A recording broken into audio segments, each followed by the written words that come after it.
اور میرے دیکھتے ہی دیکھتے وہ آٹے کے 6 پیڑے کھا چکی تھی۔ پھر وہ مجھے ممنون نظروں سے تکنے لگی۔ میاؤں میاؤں۔ اب کی بار اس کے بولنے میں پہلی جیسی بےتابی اور غراہٹ نہیں تھی۔ پھر دیکھتے ہی دیکھتے اپنی دم ہلاتے ہوئے میری نظروں سے اوجھل ہو گئی۔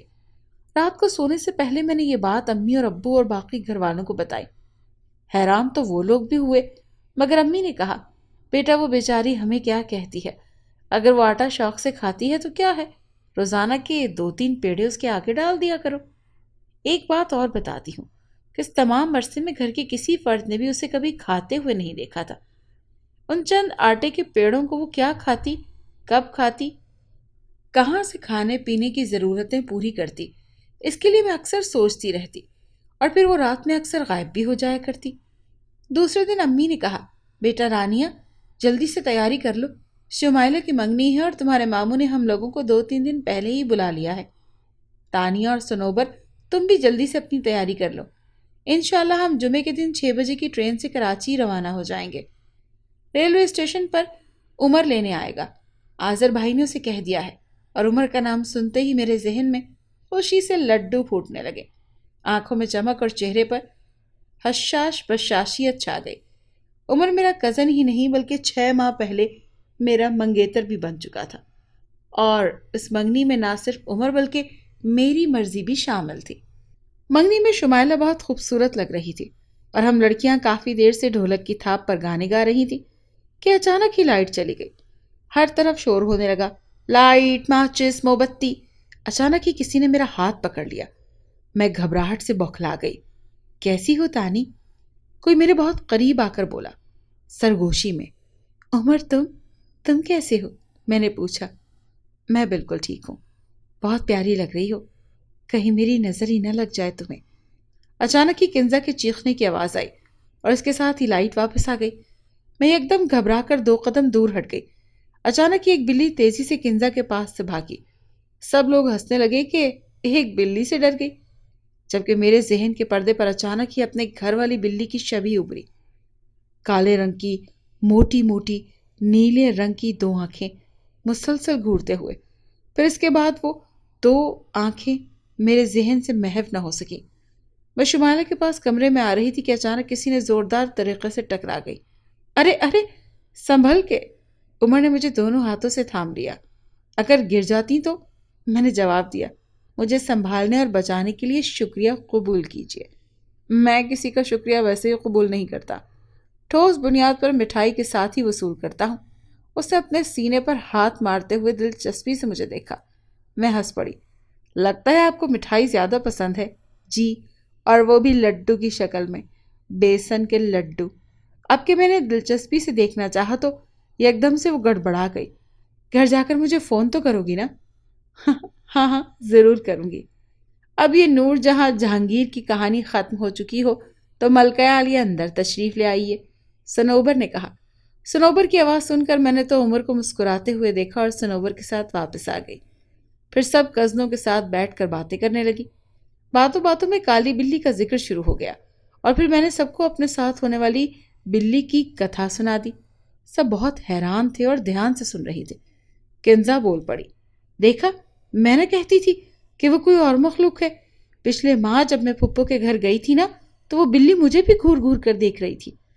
کچھ تو بات تھی، ایسی بات اس میں نے عام بلیوں میں نہیں دیکھی، چونکا دینے والی بات۔ بظاہر تو ایسی کوئی بات نہ تھی، مگر کالی بلی کو دیکھتے ہی کچھ غیر معمولی پن کا احساس ہوتا تھا۔ لڑکیوں، ابھی تک تم لوگ سوئی نہیں، رات کے 2 بج چکے ہیں۔ تانیہ، رانیہ، سو جاؤ، صبح کو جلدی گھر جانا ہے، 9 بجے کی ٹرین سے، امی نے کہا اور لائٹ آف کر دی۔ اپنے گھر میں داخل ہوتے ہی کالی بلی پر میری نظر پڑی۔ تھکن زیادہ تھی اور ویسے بھی رات کے 11:30 بج گئے تھے گھر آتے آتے۔ میں بستر پر جیسے ہی لیٹی تو نیند نے اپنی آغوش میں لے لیا۔ میاؤں میاؤں، اف اللہ، یہ آواز! اس آواز سے صبح میری آنکھ کھلی۔ منہ ہاتھ دھو کے جیسے ہی کچن میں پہنچی، وہ میرے سواگت کے لیے پہلے ہی وہاں موجود تھی۔ اب میں نے اسے چڑنا کم کر دیا تھا اور حسب معمول آٹے کے پیڑے رکھے اس کی منتظر تھی۔ پیڑے وہ بڑی خوشی سے چٹا چٹ کھا جاتی۔ جب سے اس کے ساتھ میرے تعلقات بہتر ہوئے تھے مجھے خود کچھ عجیب سا محسوس ہو رہا تھا، جیسے کوئی میرے ساتھ رہنے لگا ہے مگر نظر نہیں آتا۔ ایک رات سوتے ہوئے مجھے حبس اور گرمی سے محسوس ہوئی اور میری آنکھ کھل گئی، مگر یہ کیا! میرے قریب تازہ گلاب کے پھول پڑے ہوئے تھے جس سے بڑی دل فریب اور بھینی بھینی خوشبو اٹھ رہی تھی، اور خوشبو سے سارا کمرہ مہک رہا تھا۔ تازہ پھولوں کو دیکھ کر جیسے میں چونک گئی، پھر ڈرتے ڈرتے پھولوں کو اٹھا کر سونگھا تو بہت ہی دل فریب خوشبو سے میرا دماغ معطر ہو گیا۔ میں یہ بات سمجھنے سے قاصر تھی کہ 3 بجے ہیں اور اس طرح بالکل تازہ پھول کس نے رکھے؟ ایک رات گزری مگر دوسری رات پھر مجھے ایسے ہی گلاب کے پھول ملے۔ مسلسل 3 روز ایسے ہی ہوتا رہا۔ میں بہت کچھ سوچنے پر مجبور ہو گئی اور عمر کو فون کر کے ساری صورتحال سے بتایا۔ عمر نے کہا پریشان مت ہو، میں شاہ صاحب سے پتہ کرتا ہوں کہ چکر کیا ہے یہ۔ شاہ صاحب میرے نانا اور عمر کے دادا کے بڑے بھائی تھے اور کافی پہنچے ہوئے بزرگ تھے، اسی لیے میں بے فکر ہو گئی کہ اب میری پریشانی کا حل ضرور نکلنے والا ہے۔ مگر اس کے بعد سب کچھ عجیب و غریب ہونے لگا۔ ہوا یہ کہ رات سوتے میں کبھی پنکھا خود بخود چل پڑتا یا پھر چلتا ہوا پنکھا رک جاتا۔ 2 مرتبہ تو ایسا ہوا کہ میں بیڈ پر سوئی ہوتی تو آنکھ کھلنے پر میں نیچے قالین پر موجود ہوتی، اور پھر ایک دن تو حد ہی ہو گئی، میرے دوپٹے کو پھاڑ پھاڑ کر ٹکڑے ٹکڑے کر دیا گیا تھا، لیکن ہر روز گلاب کے تازہ پھول ضرور ملتے تھے۔ ڈر سے میرا برا حال تھا، اور پھر میں نے ایک صبح امی کو بتایا اور اپنا دوپٹہ بھی دکھایا۔ امی بھی بہت پریشان ہو گئی۔ اگلی شام کو عمر کا فون آیا تو اس نے کہا کہ شاہ صاحب نے بتایا ہے کہ جنات کا ٹولہ چھت سے گزرا اور انہی میں سے کسی نے شرارت کی ہے۔ گھبرانے کی ضرورت نہیں، اب ایسا کچھ نہیں ہوگا۔ دن گزرتے گئے اور میں بھی کافی حد تک بے فکر ہو گئی۔ اچانک ایک دن میں سخت بخار میں تپنے لگی تو ابو نے دوا دلوا دی۔ اس شام ایک عزیز کی طرف سے فون موصول ہوا۔ ان کی والدہ کی ڈیتھ ہو گئی ہے۔ عزیزہ کی والدہ ضعیف تھی، بہرحال گھر والے میت میں شرکت کے لیے چلے گئے۔ چونکہ میں بخار کے زیر اثر تھی اسی لیے میں نہ جا سکی۔ امی نے کہا ہم کوشش کریں گے کہ جلد از جلد واپس آ جائیں، تم اندر سے دروازہ بند کر لو، اور گھر والے میت میں شرکت کے لیے چلے گئے۔ میں اپنے بستر پر دراز تھی۔ اس وقت رات کے 10 بج رہے تھے کہ اچانک نہ جانے کہاں سے 2 اوباش قسم کے مضبوط جسم کے لڑکے منہ پر نقاب باندھے 4 دیواری پھلانگ کر اندر آ گئے۔ میں بدحواس اپنے بستر سے اٹھ بیٹھی۔ ایک تو سخت بخار اور پھر ڈر اور خوف نے مجھے بے حال کر دیا۔ میں ڈر کے مارے تھر تھر کانپ رہی تھی کہ ان دونوں نے میرے ساتھ دست درازی شروع کر دی اور مجھے عزت کے لالے پڑ گئے۔ میں ایک بے بس پنچھی کی طرح ان دونوں کے بازوں میں پھڑ پھڑا رہی تھی، لیکن ان درندوں پر تو شیطان سوار تھا۔ اچانک ایک دل دہلا دینے والی غراہٹ سنائی دی، ایسی خوفناک، وحشتناک اور دہشتناک چیخ اور غراہٹ کہ انہوں نے بدحواس ہو کر مجھے ایک جھٹکے سے دور پھینک دیا۔ پھر اچانک خود بخود دھڑام سے دروازہ بند ہو گیا۔ ایک بہت ہی جسیم بلی اپنی تمام تر قوت کے ساتھ چیختے اور غراتی ہوئی ان پر جھپٹی، اور پھر اس کے بعد تو وہ پھر کی طرح گھومتے ہوئے ان پر چھلانگیں لگانے لگی اور کس طرح بھی انہیں سنبھلنے کا موقع نہیں دے رہی تھی۔ ان دونوں کی فلک شگاف چیخیں سن کر اور کالی بلی کو دیکھ کر میں بالکل سکتے کے عالم میں مبہوت ہو گئی تھی۔ جب مجھے ہوش آیا تو ان دونوں کی خون میں لت پت لاشیں پڑی تھیں۔ یہ دیکھ کر مجھ پر ایک جان لیوا بدحواسی طاری ہو گئی۔ پھر اچانک لائٹ چلی گئی۔ اندھیری کی وجہ سے میں ماہی بے آب ہو گئی تھی کہ پھر اچانک لائٹ آ گئی تو میری حیرت اور کئی گنا بڑھ گئی، کیونکہ اب کمرے میں ان دونوں کی لاش کا نام و نشان تک نہ تھا اور نہ کہیں بلی نظر آئی۔ کمرہ بالکل صاف ستھرا، ایسا کہ جیسے کچھ ہوا ہی نہ ہو۔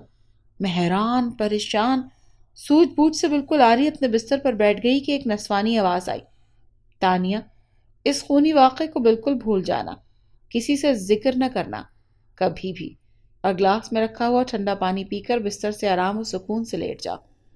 فوراً اس سے پیشتر ڈری سہمی میں اٹھی اور گلاس اٹھا کر کٹا کٹ سارا پانی ایک ہی گھونٹ میں پی گئی اور پھر اپنے بستر پر لیٹ گئی۔ بستر پر لیٹتے ہی مجھ پر غنودگی سی طاری ہونے لگی اور پھر مجھے کوئی ہوش نہ رہا۔ پھر ہوش اس وقت آیا جب امی نے مجھے نیند سے اٹھایا۔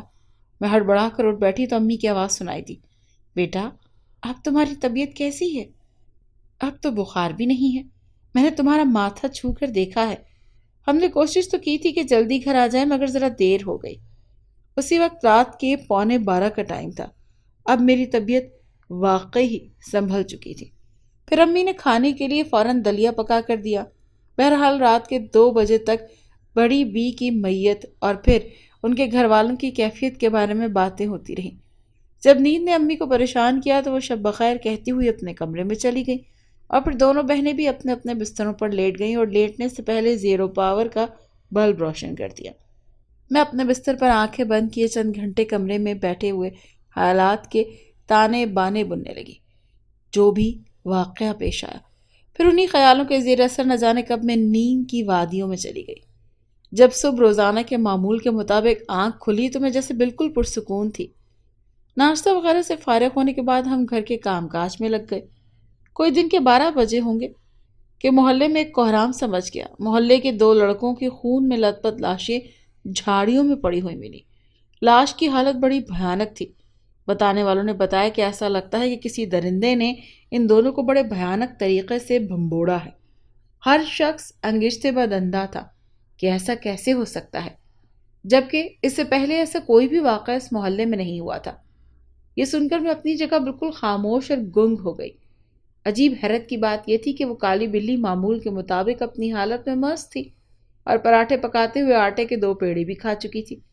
ایک دن امی بازار جا رہی تھی۔ اس کے پرس میں 2500 روپے تھے۔ کچھ ضروری گھریلو سامان اور بہنوں کے لیے کپڑے خریدنے تھے کہ اچانک موٹر سائیکل پر 2 لڑکے آئے اور امی کا پرس چھین کر یہ جا وہ جا۔ تھوڑی دیر بعد ہی امی منہ بسوڑتی واپس آ گئیں۔ گھر میں داخل ہوتے ہی زاروں قطار رونا شروع کر دیا۔ ابو کام پر جا چکے تھے اور ہم بہنیں حیران و پریشان۔ امی کی حالت اور آنسو دیکھ کر امی کو پانی پلایا تو پھر ذرا انہیں سکون ملا تو اپنی آپ بیتی سنائی۔ یہ سن کر ہمیں بھی بڑا ہی دکھ ہوا کیونکہ وہ دن مہینے کے آخری ہفتے کا تھا اور ابو کو تنخواہ ملنے میں ابھی کئی دن باقی تھے۔ امی سمیت ہم ساری بہنیں بھی غم سے چور سر جوڑے بیٹھی تھیں اور ہمارے گھر کی کالی بلی سامنے بیٹھی تھی اور ہمیں ٹکر ٹکر دیکھ رہی تھی۔ اس طرح دیکھنے پر مجھے غصہ آ رہا تھا لیکن میں مجبور تھی اور اندر ہی اندر بلی سے سہمی ہوئی بھی۔ میاؤں میاؤں کرتی ہوئی بلی وہاں سے کمرے کی طرف چلی گئی اور ہم ماں بہنیں اس سوچ میں مصروف تھیں کہ اب کیا ہوگا۔ ابو سنیں گے تو وہ بھی ضرور افسردہ اور غمزدہ ہوں گے۔ بہرحال امی نے ڈھارس بندھائی، بیٹے اب ہو ہی کیا سکتا ہے صبر کے علاوہ۔ کوئی 1 گھنٹے بعد اچانک دروازے کو کھٹکھٹانے کی آواز آئی تو امی نے کہا، تانیہ ذرا جا کر دیکھو تو کون ہے۔ میں نے جب دروازہ کھولا تو کوئی خاتون کالا برقعے میں ملبوس صرف آنکھیں کھلی تھیں۔ انہوں نے فوراً سے پیشتر ایک پرس مجھے پکڑا دیا۔ مجھے پرس پکڑاتے ہی وہ محترمہ واپس پلٹی اور برابر والی گلی میں چلی گئی۔ اچانک ایسا ہونے پر میں پوچھ بھی نہ سکی کہ آپ کون ہیں اور یہ کیا ہے۔ میں نے اچنبھی کی حالت میں دروازہ بند کیا اور امی کے پاس آ گئی تو امی نے فوراً بولی، تانیہ میرا پرس، ارے یہ کہاں سے ملا؟ پھر جو میری نظر پرس پر پڑی تو میں حیران اور پریشان، ساتھ ہی خوفزدہ بھی۔ میں نے فوراً پرس امی کو پکڑایا اور جلدی جلدی چند منٹ پہلے کا واقعہ سنایا، اور جب امی نے پرس کھولا تو اس میں پورے 12,500 روپے موجود تھے۔ اب ہم پر حیرتوں کے پہاڑ ٹوٹ پڑے اور ذہن نے اس گتھی کو سلجھانے سے صاف انکار کر دیا۔ لاکھ کوششوں کے باوجود بھی ہم اس خاتون اور پرس و رقم کے معمے کو حل نہ کر سکے اور اپنے ذہنوں پر پردہ ڈال دیا۔ ایک رات باہر برآمدے کی چارپائی پر لیٹی ہوئی رسالہ پڑھ رہی تھی کہ اچانک آہٹ محسوس ہوئی۔ میں سمجھی شاید امی پانی کے لیے اٹھی ہیں اور مجھے رسالہ پڑھتے دیکھ کر ڈانٹیں گی کہ اتنی رات تک رسالہ پڑھ رہی ہو۔ فوراً رسالہ تکیے کے نیچے رکھ دیا اور منہ پر ہاتھ رکھ کر سوتی بنی۔ بالکل برائے نام سی آنکھیں کھولی دیکھ رہی تھی کہ کب امی جائیں اور کب کہانی مکمل کروں۔ مگر یہ کیا، سامنے صحن میں تو ایک برقع پوش عورت چلی آ رہی تھی۔ میری سانس اوپر کی اوپر اور نیچے کی نیچے رہ گئی۔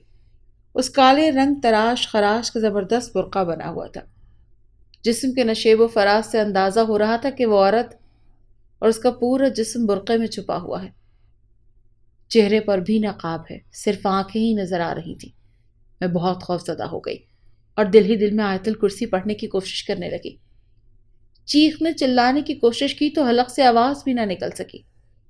وہ عورت چلتے چلتے آہستہ سے میرے نزدیک آ کر کھڑی ہو گئی۔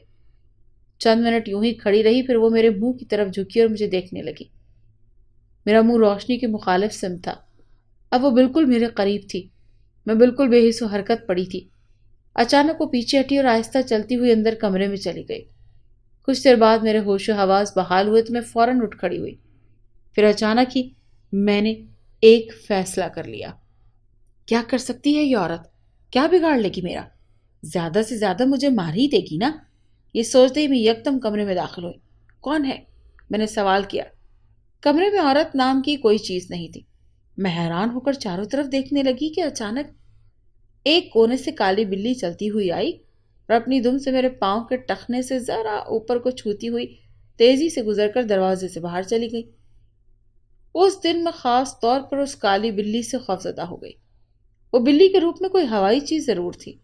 پھر اچانک ہی ایک دن بلی کی پراسرار موت ہو گئی۔ وہ بیٹھی ہوئی تھی بالکل میرے سامنے اور مجھے مسلسل گھور رہی تھی۔